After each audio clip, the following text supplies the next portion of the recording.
Tadi Bapak kan sempat mengatakan ada gerakan, ada perkumpulan-perkumpulan PKI begitu. Bapak tahu mereka, kenapa nggak langsung ditangkap, Pak? Sebagai Panglima waktu itu tahu ada PKI, kenapa tidak langsung ditangkap? Bukan kewajiban kami kan? Bukan kewajiban kami kan? Bukan kewajiban kami kan? Bukan kewajiban kami kan? No, no, no, no.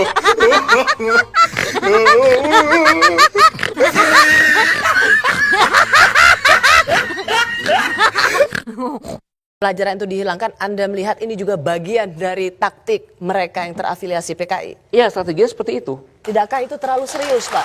Tidakkah itu terlalu paranoia? Enggak. Sekarang itu kan ada rangkaiannya. Kemudian habis itu tuntutan untuk pencabutan TAP MPRS. Nomor 22 tahun 66. Siapa lagi kalau bukan itu? Siapa lagi kalau bukan PKI itu?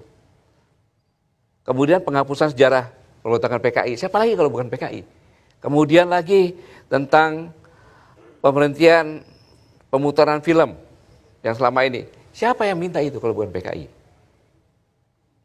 Pak Gatot, apa yang Bapak baru katakan ini sangat serius dan punya implikasi yang Boleh saya serius. masuk situ? Karena mereka yang mencoba untuk mencabut TAP MPRS itu adalah PKI. Mereka yang ingin mengganti kurikulum pelajaran di bangku-bangku sekolah.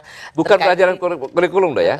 Yang mengganti mata pelajaran. mata pelajaran sejarah itu yang menghapuskan. Itu adalah PKI. Kalau bukan kekuatan PKI, siapa lagi itu? Apa tanggapan Anda, Bung Usman? Saya kira logika itu terlalu lompat-lompat dan menyederhanakan masalah. Kalau kita lihat, ini sebenarnya ada dua hal nih ya. Yang pertama tentang film G30S PKI itu, yang disebut sebagai pengkhianatan. Yang kedua tentang paham dari komunisme atau paham Marxisme itu sendiri. Untuk yang pertama, film ini sebenarnya tidak benar kalau diputar selama Orde Baru. Itu baru diproduksi tahun 81 ya, sampai ke tahun 98. Di era tahun 98 ke 99, era pemerintahan Pak Habibie, seniornya Pak Gatot ini yaitu Pak Yunus Yosfiah, ketika itu adalah Menteri Penerangan, ya, Letnan Jenderal ketika itu, ia yang mengumumkan bahwa film itu dihapuskan dari kewajiban untuk diputar setiap tahun. Jadi kalau dikatakan yang meminta penghentian film itu adalah PKI, siapa lagi kalau bukan mereka, keliru. Justru dari dalam tubuh pemerintahan Habibie ketika itu memang mau meninjau ulang.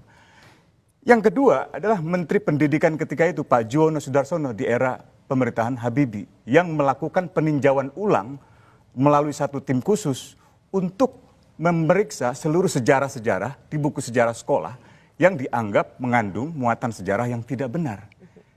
Apakah Pak Juwono adalah PKI? Bukan. Orang terdidik, profesor. Pak Yunus Yosfiah PKI? Bukan. Jenderal Angkatan Darat. Jadi logika semacam itu menurut saya membangun satu insinuasi yang negatif tanpa ada dasar fakta yang jelas. Satu. Yang kedua, di era pemerintahan Gus Dur, usaha untuk menghapuskan atau mencabut TAP MPRS yang melarang Marxisme-Leninisme itu datang dari seorang Presiden Abdurrahman Wahid, mantan ketua PBNU yang bertahun-tahun memimpin organisasi terbesar di Islam. Saya orang NU, kiai saya orang kampung, tapi ayah saya kiai. Itu Gus Dur yang mengajukan untuk penghapusan TAP MPR karena dianggap menjadi dasar bagi diskriminasi terhadap begitu banyak orang yang tidak salah, tapi dianggap salah. Gus Dur bukan PKI. Gus Dur anak kiai, Gus Dur sendiri adalah kiai. Jadi keliru kalau kemudian membangun logika lompat-lompat seolah-olah yang meminta penghapusan TAP MPRS itu pasti PKI. Itu keliru fatal. Itu membodohi masyarakat. No, no, no, no.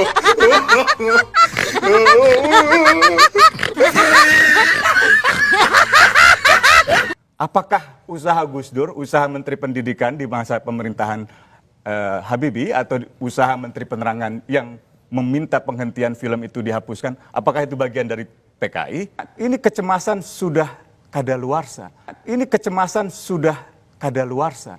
Ini kecemasan sudah kadaluarsa. No, no, no, no.